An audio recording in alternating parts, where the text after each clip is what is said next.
2, yuk. Deal. Bismillahirrahmanirrahim. Assalamualaikum warahmatullahi wabarakatuh. Waalaikumsalam warahmatullahi wabarakatuh. Alhamdulillahirabbil alamin.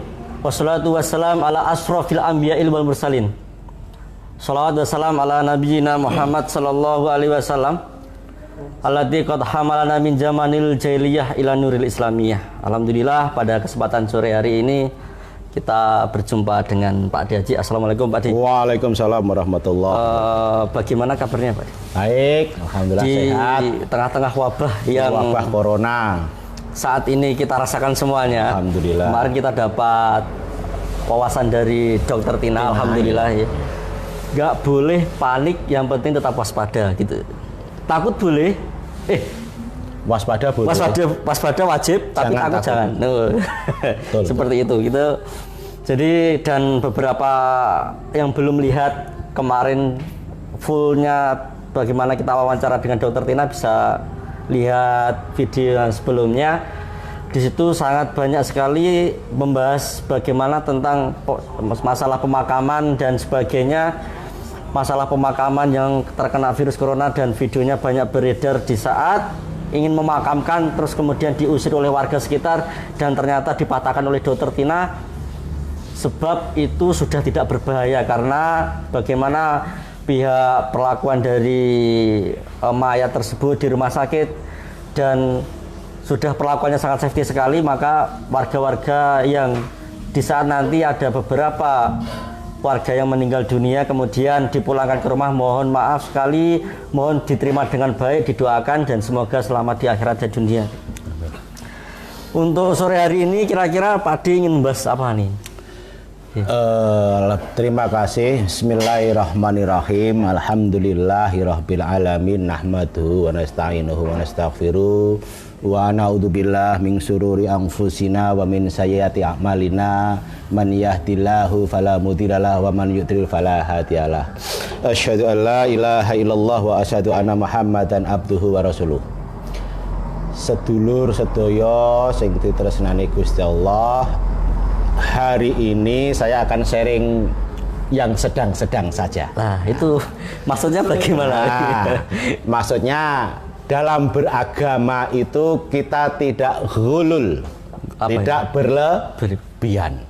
Jadi dalam menekuni ajarannya Rasulullah itu segala sesuatu harus disesuaikan dengan kadar kemampuan kita. Maksudnya jadi, bagaimana? Kadar maksudnya gini. Kalau kita ini kelas 2 SD, ya sudahlah yang kita konsumsi pelajaran-pelajaran yang kelas 2 SD. Jangan kita mengkonsumsi pelajaran yang SMP. Oh gitu. Gila kita. Di pelajaran SMP itu ada daun ini loh, tempat untuk memasak. Ada kan namanya apa itu? Kalau klorofil tempat memasak itu kan ada itu kan fotosintesa. Itu nek di share nang ngene cah SD. Enggak paham. Kadang iso nggo masak. Iya kan? Yeah. Nah, ini tidak makomnya. Nah, jadi kalau kelas 2 SD ya kelas 2 SD. Kalau kita kelasnya baru pecinta apa ya, dai, pecinta ustadz, pecinta ulama, ya sudahlah kita menjadi pecinta saja, muhibin saja gitu loh. Jangan kita macak dadi wong sing berfatwa. Sering di kita, saya sendiri sering kadang-kadang merasa sebagai orang yang pantas berfatwa, padahal diguyu uang, gitu ya, padahal diguyu uang. Ya sudah, bilang katanya ustadz ini sih gini, katanya dokter ini, nah itu lebih enak, gitu loh. Corona itu gimana? Gak ngerti ya, kayak beritanya awal corona ini mati nih nunggu panas saiki, tapi kok saiki kok wedi ya, udah gumun gitu kan. Nah, ini perlu akselerasi. Jadi kata Rasulullah Shallallahu Alaihi Wasallam itu khairun umur ausyatuha. Jadi sebaik-baik perkara itu adalah yang sedang-sedang saja. Nah, ilmu yang kita pelajari itu adalah ilmu yang mau kita pakai. Untuk kita di level mustami, pendengar, masyarakat awam, nggih kula nggih jenengan ini gitu. Itu ilmu yang kita pelajari adalah ilmu yang mau kita pakai. Contoh, misalnya jenengan mau sholat, ya sudah pelajarilah ilmu-ilmu tentang sholat. Ini mau Ramadan nih, kita pelajari masalah Ramadan. Kalau kita sudah mendapatkan satu ilmu, masalah fikih, sholat, tahiyate misalnya asyhadu alla ilaha illallah, ya sudah pegang itu. Terus ada yang dapat lagi misalkan at-tahiyatul, ya sudah pegang itu. Tapi konsekuensinya, tatkala kita dapat satu ilmu, misalnya asyhadu alla ilaha illallah, ini kita pakai, tidak disertai dengan menyalahkan ilmu yang lain. Oh, gitu. Yeah. Jadi ilmu yang kita pelajari adalah ilmu yang mau kita pakai. Mau Ramadan, kita cari. Apa sing kira-kira batalna puasa. Kan? Soalnya ada orang itu yang justru salah, begitu ngik dia tidak lantas berbuka. Ngono iku lho, poso angger gak diniati kok ati, begitu ngik ndang gage ke susu ngombe. Dia merasa benar dengan keilmuan ini, padahal ini justru malah salah. Ngetok nek ora kuat poso. Kayak aku ngene iki ngik lah, aku santai saya lho ngono. Malah salah seperti ini begitu loh. Nunggu adzan dulu lho. Sing adzan padahal mangan dhisik. Sido klenger gitu. Nah, jadi banyak hadis-hadis Rasulullah gitu yang menyatakan bahwa kita tidak boleh hulu. Ada waktu itu sahabat gini deh. Gimana? Jadi sahabat itu bilang, Kanjeng Nabi, saya ini sanggup puasa seharian penuh tiap hari. Kalau zaman sekarang namanya dalail, itu saya sanggup. Apa kata Nabi? Jangan kamu puasa tiap hari katanya. Aku aja yang Rasulullah, saya tidak puasa tiap hari. Nah gitu. Jadi puasa untuk kita ya Senin dan Kamis. Sudah, Senin, Kamis, selesai. Ada lagi yang sahabat itu, saya sanggup ya Rasulullah semalaman saya tidak tidur. Ada ahli abid itu, ahli ibadah itu, saya semalaman tidak zikir, tidak tidur, zikir semalaman. Rasulullah aja, iku salah. Makomem dudu ngono iku. Makomem kowe bar salat turu kelon. Nah, nek basa Blora. Blora kloso, kelon niku gak saru, Dik. Nah, nek basa aja saru. Nah, nek Blora kelon niku gak saru. Karena apa? Kelon itu adalah ibadah. Sebelum ke depannya saya mau tanya Pak Dit. Tadi kan sesuai dengan makom. Lah, untuk mengukur kapasitas makom kita masih di level ini itu bagaimana? Nah, pertama-tama didelok. Aku iki cah pondok apa ora ya? Kan ketok iki. Saya kayak dididik ini blas ora nang pondok. Wah, bahas malah tahlilan, bahas malah yasinan ngeluh. Nggih. Ya sudah. Kalau kita orang awam saja. Nggih. Terus bisa dilihat dari sanad. Nggih. Selain dari background pendidikan itu bisa dilihat dari sanad. Mbah Pak Ane dhewe sapa? Pak Ane dhewe tukang becak, guru matematika. Ya wes orang awam. Tapi kalau bapak kita pengampu pondok pesantren, ya kan? Mungkin ada beberapa ilmu yang sifatnya fardu kifayah yang harus kita pelajari. Karena ilmu itu macam-macam. Ada yang sifatnya fardu ain, setiap orang harus mempelajari, ada. Tapi juga ada ilmu yang sifatnya fardu kifayah. Hanya beberapa orang aja yang mempelajari. Tidak wajib untuk semuanya. Jadi dari situ terlihat makom. Aku itu hasilnya ya wis semene. Ya sudah. Maka yang edisi yang kemarin saya bilang luweh penak maca bodoh daripada maca pintar. Lah nanti ada kewajiban yang dibebankan Allah kepada mereka-mereka yang masuk ke dunia pondok pesantren. Ada kewajiban yang dibebankan Allah untuk mereka-mereka yang sudah masuk dalam dunia pesantren, bahwa agama ini adalah di pundak mereka. Di pundak mereka untuk memperjuangkan. Kalau yang taubater ini kelas muhibin, kelas mustami, luwih enak. Yang mantan-mantan pondok pesantren itu berat tugasnya. Apa meneh sak dhuwure meneh wis kiai abut. Kalau kita enak, kalau enak ya sudah enak saja. Nggak usah maca ngeluh. Tapi tidak kemungkinan kalau semakin dianjurkan untuk belajar agama lebih dalam gitu Pak. Ya, belajar lebih dalam pada kapasitas kita. Pada kapasitas kita. Contoh misalkan kita belajar ilmu sholat, ya kan? Belajar ilmu sholat. Sholat itu nanti ragam keilmuannya macam-macam. Mungkin jenisnya, ya aku lagi kenal ya jenenge ana sholat istikharah. Aku lagi kenal sholat istikharah. Sopo sih bedanya sholat tahajud karo hajat? Ya. Ilmu-ilmu itu yang untuk kita praktekkan. Tapi yang berkenaan dengan khilafiyah, ikhtilaf, perbedaan pendapat, nah itu kita jauhi. Ada sih secara garis besar itu gini. Kalau ilmu dzahir, ilmu fikih yang berkenaan dengan dzahir, itu ada kecenderungan ada perbedaan pendapat. Ada khilafiyah.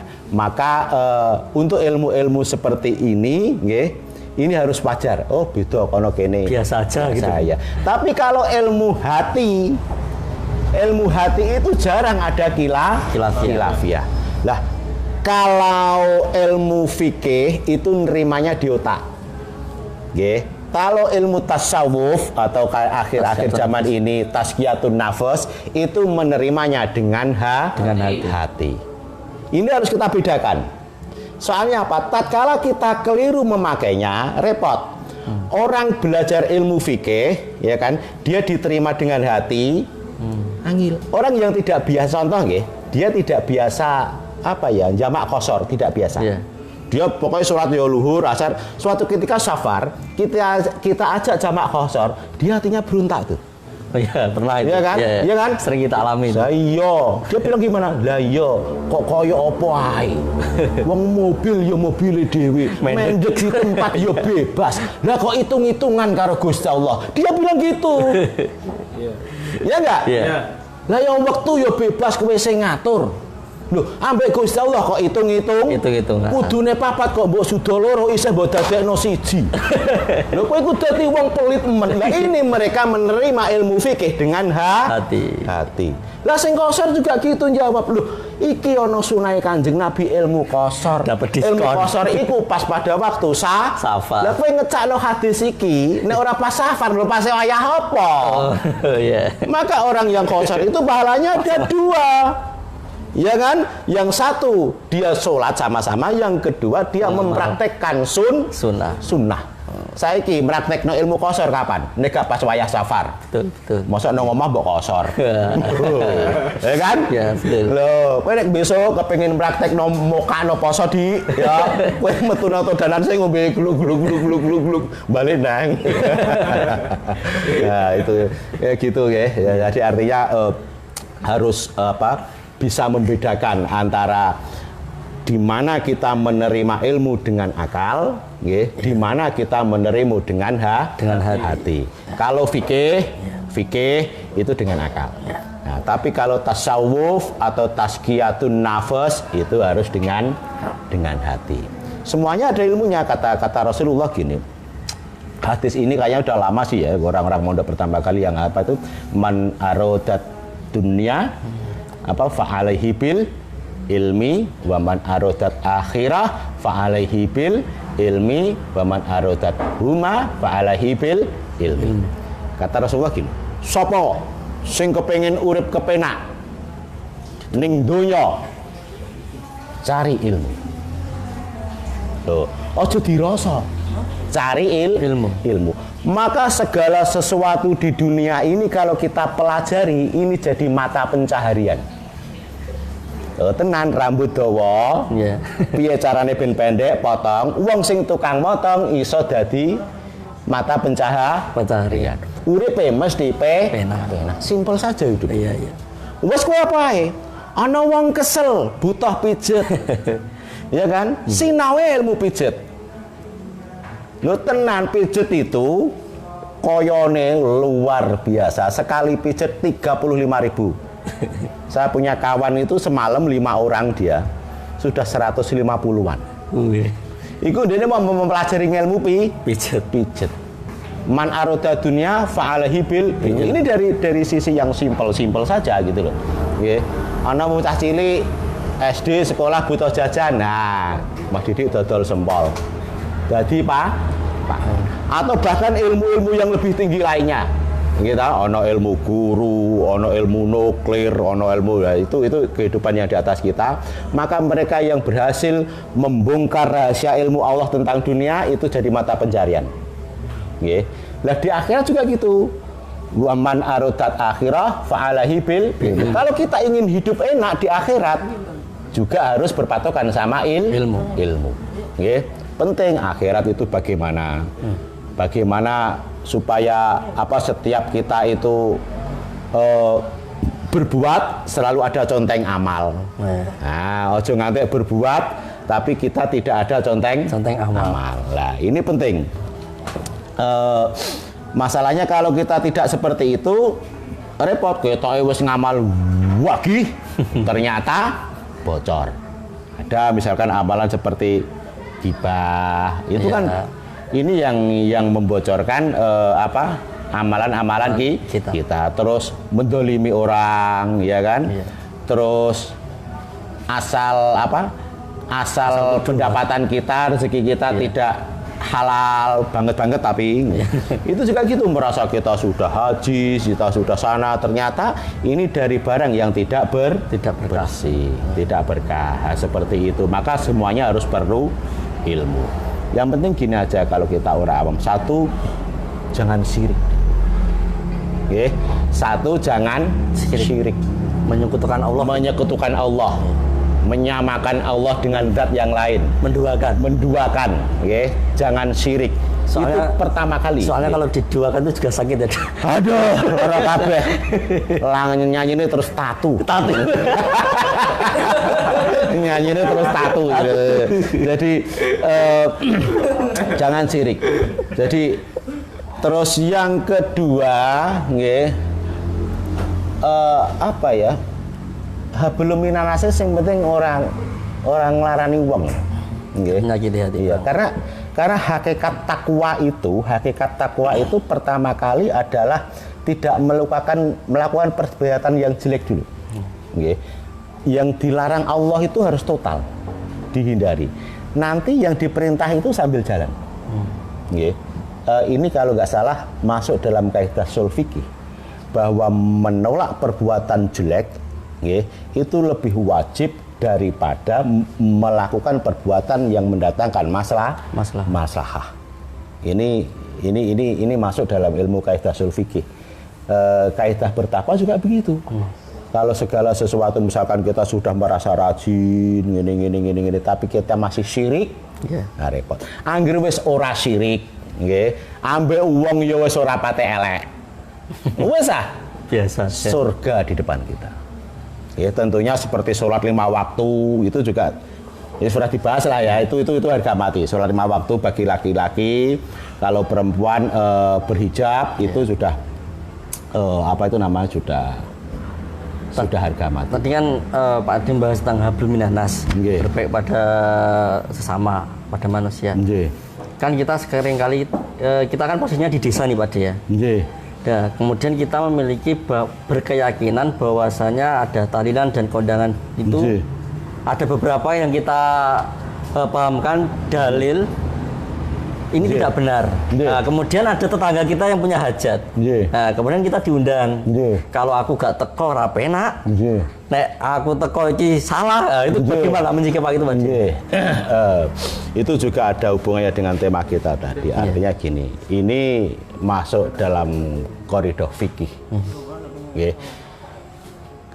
Sebetulnya kalau kita jeli, apa yang sudah dilakukan oleh ulama-ulama dulu yang kita lihat di sekarang itu semuanya berdalil kok. Gitu. Semuanya berdalil. Kalau sudah berdalil, ya kan, masuknya iktilaf. Ya sudah. Saya termasuk yang dulu belajar ilmu baru gitu. Saya benci ilmu yang lama gitu. sekarang saya dapat ilmu baru lagi, ternyata oh ternyata boleh. Ya sudah ikut saja. Ya sudah ikut saja. Tapi kalau panjenengan termasuk satu orang yang tidak setuju dengan ilmu tahlilan, ilmu yasinan, jenengan tidak setuju, please jangan disertai dengan membenci saudara kita yang setuju. Ini yang sangat penting, yang harus digarisbawahi. Kalau panjenengan yang termasuk, termasuk beraliran, bermadzhab, berpemahaman bahwa tahlilan itu tidak boleh, please jangan disertai dengan rasa membenci saudara kita yang tahlilan. Karena saya dulu gitu deh. Saya tuh dulu kalau lihat orang tahlilan, wah guting terus. Iya ternyata oh salah sebetulnya. Karena apa ya seperti itu, tatkala saya dapat ilmu baru gitu, saya sertai dengan rasa menyalahkan orang lain. Dan itu imbasnya hati saya jadi masya Allah. Iya kan biasanya rasa nggak enak sama tetangga. Iya jadi gitu. rasa tersiksa.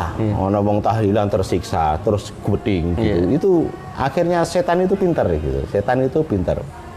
Jadi itu yang paling penting, jangan disertai dengan rasa membenci. Banyak ilmu-ilmu seperti itu. Orang yang berpahaman riba misalkan, ya kan? Riba misalkan gini, dodolan ngono iku gak oleh. Tapi jangan disertai dengan membenci orang yang melakukan ilmu itu. Kan banyak ada ilmu misalkan DPU harus kandung DP. Itu enggak, soalnya corona banyak job yang di-cancel. Corona itu banyak job yang di-cancel. Iya. Orang sudah DP, ya kan? Sudah DP di-cancel, dia dipaksa mengembalikan DP-nya. Iya. Kan gitu. Lah padahal ini repot nah, ya kan? Nah ini juga khilafiyah gitu lah. Orang yang berpemahaman bahwa DP itu harus dikembalikan, ya sudah pakai itu. Tapi jangan memaksa orang yang berpemahaman bahwa DP itu hilang. Karena memang apa ya, masalah keuangan ini ada anomali.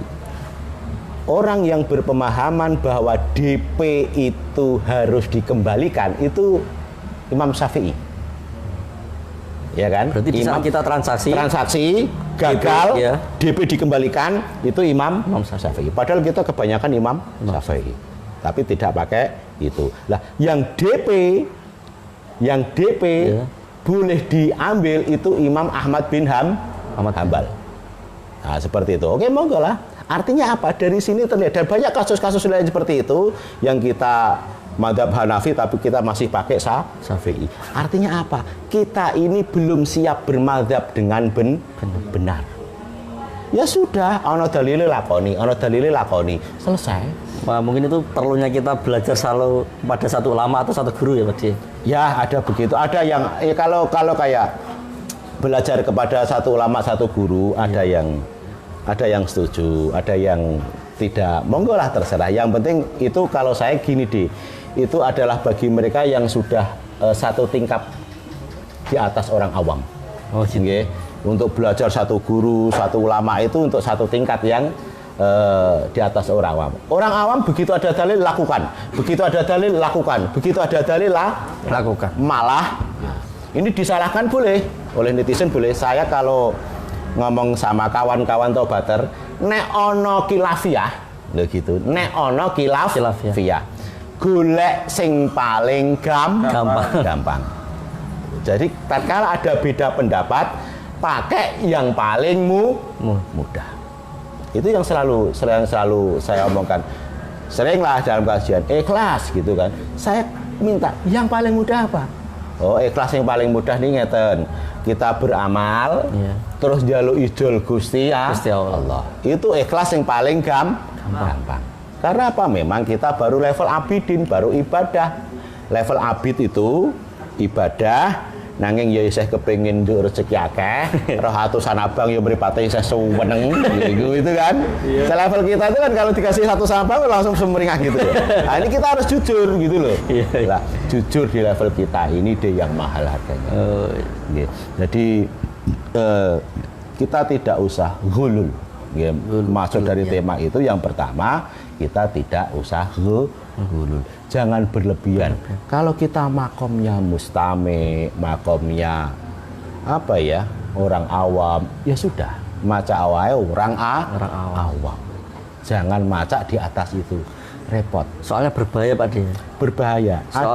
Jika nanti kita suatu saat maca alim nih ya, dia kalangan beberapa di kantor ya, maca alim dan kemudian kita ditanya dalil, dan akhirnya kita mengeluarkan dalil yang tidak tahu, ini bahaya lagi. Hanya di situ ya. Walah, bahayanya banyak banget. Bahayanya banyak banget. Maca alim itu bahayanya banyak banget. Malah kadang-kadang nanya macam-macam gitu untuk bisa menjawab gitu. Nah, padahal kasus orang itu beda-beda, jawabannya pun beda-beda. Harusnya. Kalau tanyanya hukum sih masih enak. Kalau tanyanya solusi, walah. Seperti kasus DP seperti tadi itu berbeda kasus, berbeda apa? Solusi berbeda gitu. Meskipun dalilnya sama. Itu tidak sama itu tidak sama. Jadi misalkan kasus DP itu tadi ya, misalkan kita angkat ya. Orang yang jual motor, jenengan punya motor, dijual ke saya, ya kan? Wes dhewe sasi ngarep tak tuku, tak DP ini 1 juta. Nah, ternyata sasi ngarep, saya nggak jadi ambil, saya batalkan. Nah, itu DP jenengan ambil boleh. Oh gitu ya? Iya boleh, karena apa? Jenengan kehilangan momentum. Oh iya, betul. Dadi nek ana wong liya ameh nakon montore jenengan, wis dituku dihaji, gak sida. Wis dituku dihaji, gak sih? Gak sida, itu boleh. Tapi juga nanti kasus itu berbeda solusi tatkala ada kejadian yang beda lagi gitu. Walah nek maca soleh kok isine rekoso dhewe. Kalau bisa janganlah, biasa saja betul. Kalau bisa biasa saja. Sesuai dengan keilmuan kita. Sesuai dengan keilmuan kita. Iya. Ada satu bahaya lagi selain gulul itu tatkala kita tidak maca di tengah-tengah itu tasyadud. Apa itu Pak? Tasyadud itu menyalahkan orang lain. Wah ini paling bahaya. Walah. Jadi apa ya, orang yang maca sok pinter, dia menempatkan pada posisi di atas itu bahaya. Pertama tadi gulul untuk diri kita sendiri, yang kedua tasyadud. Apa-apa disalahno. Jadi dia mengukur dari disiplin ilmu dia, gitu kan. Salah itu. Ya, padahal Allah agama ini luas sekali. Saya itu bahkan terheran. Ada satu ulama kholaf bilang gini, saya juga ngeng. Jadi dia itu datang kepada orang yang punya keris. Ya, keris. Nah, keris ya, diumbah gini. Mbah niku khasiate napa? Iki iso nggoto laudan.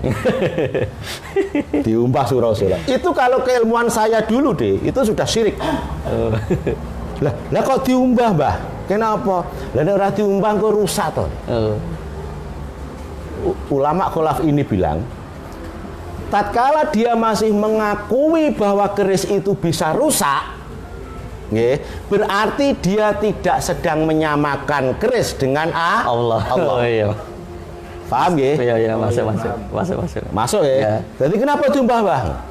Lah nek ora diumbah kok tayangan rusak le. Lah, tatkala dia meyakini bahwa keris itu bisa rusak, berarti dia sedang berkeyakinan bahwa keris itu bukan seperti Allah. Ada yang berkeyakinan seperti itu, tapi ada yang berkeyakinan kok keris iso ngalangi udan, wis syirik. Khilafiyah itu kadang-kadang bisa masuk ke wilayah ini. Nggih. Ini bisa masuk ke wilayah ini. Lah wong dene ngakoni nek keris iku iso rusak, mbok anggap menyemanyakan Allah dengan keris. Tidak, itu tidak syirik. Lho ngoten niku, Dik. Nah, inilah kelas kita yang sampai wis ngono lah, sebetulnya aku ora dolanan keris, selesai. Ya. Apa ora dukun paras bener sewagi, Dik.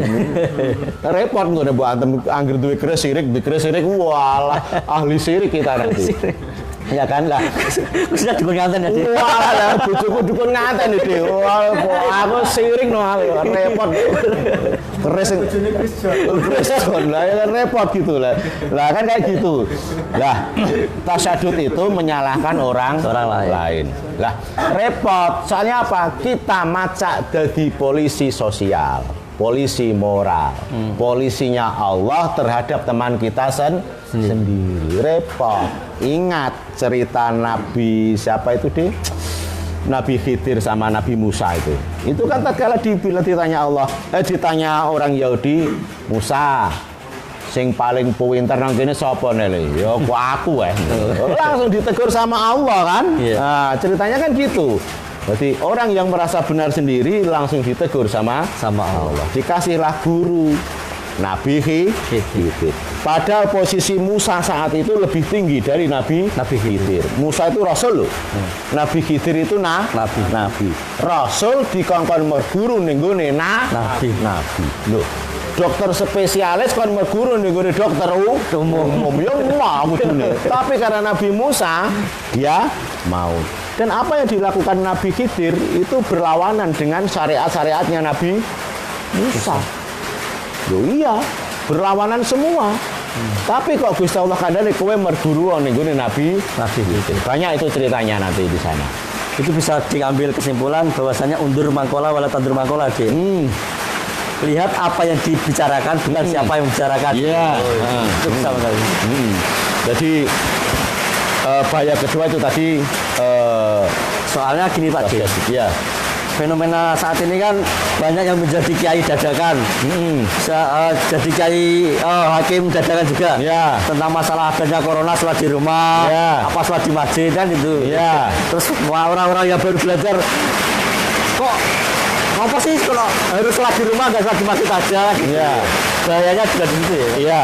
Sebetulnya kalau kayak seperti itu deh, kalau sesuai dengan tema kita, kalau sudut pandang kita itu pena. Artinya apa? Ini kan terus terang akan terjadi khilafiyah antara yang tetap sholat di masjid dan mereka yang menyarankan boleh sholat di rumah. Artinya apa? Ulama kita memberikan kebebasan kok. Iya kan? Nah, yang repot, tatkala kita tidak setuju menyalahkan, berarti kita maca ulama.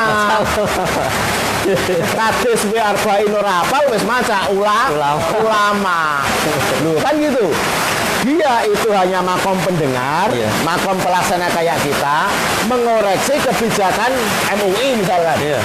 MUI udah berkata, wong pinter-pinter itu sih. Tapi awake dhewe ora setuju. Atau sebaliknya. Yang sholat di rumah menyalahkan orang yang sholat di masjid. Nggak bisa. Ini tetap khilafiyah. Khilafiyah. Jadi ya wes, kowe pilih ame salat ning omah, monggo ana dalile, kan tidak mengurangi pahalamu. Kamu salat di masjid, monggo ya ana dalile. Selesai juga. Enak gitu loh ya. Enak. Tapi kalau kita maca ulama, wah, ngeluh. Jadi kalau kita memposisikan diri yang tidak di posisi kita akan ngeluh. Kayak kita mau makan ya Pak D. Kalau kita mau udah lapar, perut kita mengukur nasinya itu harus berapa? Nah, itu feeling. Jadi ilmu apa yang kita kita ambil gitu, terusan langkah apa yang kita lakukan, nah, itu kita ukur dari. Ame sholat nang omah, wis ora masalah. Wong ana dalile. Ame ora traweh sak wulan besok, ya ana dalile. Karek milih gitu lho. Karek milih. Dan ada sebuah hadis, kalau kita sudah terbiasa melakukan sebuah amalan, terus tidak karena uzur syar'i, itu pahalanya sama. Pahalanya, jadi jenengan biasa sholat jamaah di masjid. Karena ada uzur syar'i, ada wabah ini, akhirnya jenengan tidak sholat di masjid. Itu jenengan pahalanya sama. Itu ada uzur syar'inya berarti. Ada uzur syar'i. Selagi ada uzur syar'i. Ya, gitu aja sih mungkin. Mungkin nanti yang mau mendengarkan bisa langsung tanya lewat komen. Nanti ada yang nulis ya. Ya, dilanjut lagi Pak sih. Saya akan kupas lagi yang masalah bahaya kedua tatkala kita tidak memposisikan diri, yaitu tasyadud tadi. Tasyadud menyalahkan orang lain dengan disiplin ilmu kita. Nah, ini tasyadud ini repotnya ya, maka kita akan tidak hanya sebatas menyalahkan di level kita orang Jawa itu kalau menyalahkan karo disertai dengan rasa gondi. Ya, rasa gondi. Kita ini beda dengan orang Arab, beda dengan orang Timur Tengah, beda dengan orang bule. Orang bule, orang Timur Tengah, itu nek tukaran misalnya ngeten nggih. Iki rai, ngene, iki iso. Iya, jadi rai ambek rai papakan ngene iki. Ngene iki iso. Kalau kita nggak bisa. Ngene yo bite. Ini bedanya. Please, ini harus dimengerti. Orang sana menyalahkan itu bisa dengan tidak disertai rasa benci.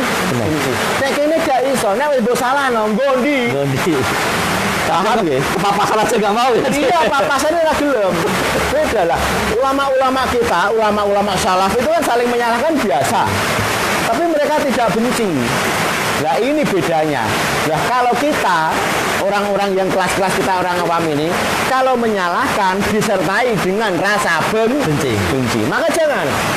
Yang cukup menyalahkan biarlah para ulama. Karena kalau dia menyalahkan kawannya itu nggak ada rasa benci. Nggak ada benci gitu loh. Ini bedanya. Kalau kita langsung benci lah akhirnya setan masuk. Setan akhirnya masuk di situ.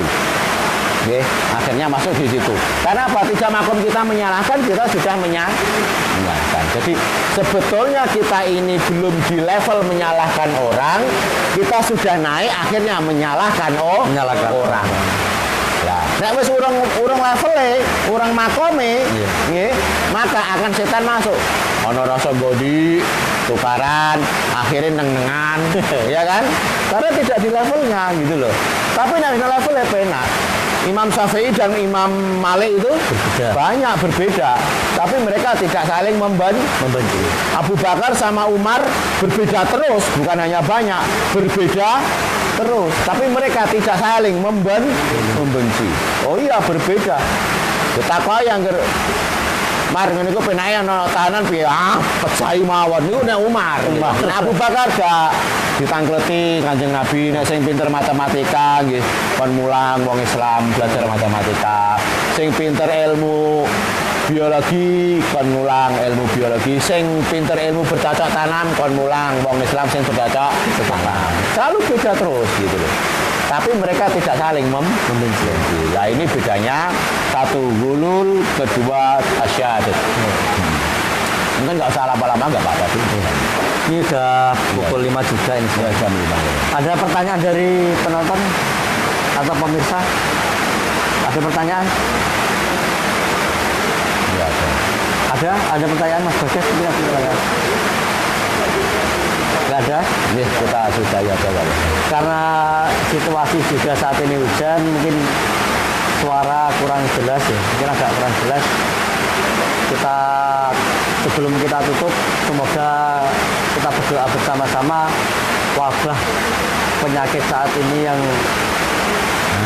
merasakan umat sedunia, bahkan sedunia bukan di Indonesia saja, segera diangkat oleh Allah Subhanahu wa taala dan kemudian kita dapat melaksanakan indahnya berbuka puasa bersama kembali, sholat raweh, kemudian sholat Idul Fitri. Soalnya sudah ada beberapa ulama yang berfatwa bahwasanya prediksinya kita bisa melakukan anjuran sholat raweh di rumah, kemudian sholat Idul Fitri di rumah. Ini kan sangat rasanya hati itu kurang gitu Pak. Ya. Mungkin cukup sekian. Ada tambahan closing statement Pak D? Ada? Satu, untuk kita semua jangan takut-takut tatkala kita mau menuju ke Allah. Sekarang ini masalahnya baru tren ameh nyedai Gusti Allah wedi. Wedi aturane wagi engko ndang salah. Nah ini jangan. Sing penting jangan takut, Allah itu mudah. Yang sulit itu orangnya kadang-kadang, yang membuat sulit itu orang. Allah itu sangat mudah. Rahman Rahimnya Allah itu jauh datang lebih dulu daripada murkanya Allah. Jadi Allah itu enak banget. Ya nggak usah takut nyedai Gusti Allah. Gitu aja. Oh, terima kasih atas penyampaiannya beliau, mungkin bisa bermanfaat bagi semuanya. Jangan lupa di like, kemudian di share, karena panjenengan yang nonton kemudian mengeser kegiatan kami. Insya Allah semoga di akhirat nanti di-repost oleh Allah dalam hal kebaikan dengan pahala untuk mengeser kajian. Terima kasih. Apabila ada kekurangannya kami mohon maaf. Cukup sekian. Assalamualaikum warahmatullahi wabarakatuh. Waalaikumsalam warahmatullahi wabarakatuh. Untuk informasi, rencana kita akan live bersama Dr. Fathur Rahim dan ada mahasiswa kedokteran dari Aceh, yaitu Saudara Vivin. Mungkin ini ada tambahan sedikit dari kami. Dan untuk infak ngaos bisa melalui transfer di rekening yang sudah diterapkan di poster. Cukup sekian dari kami. Assalamualaikum warahmatullahi wabarakatuh. Waalaikumsalam.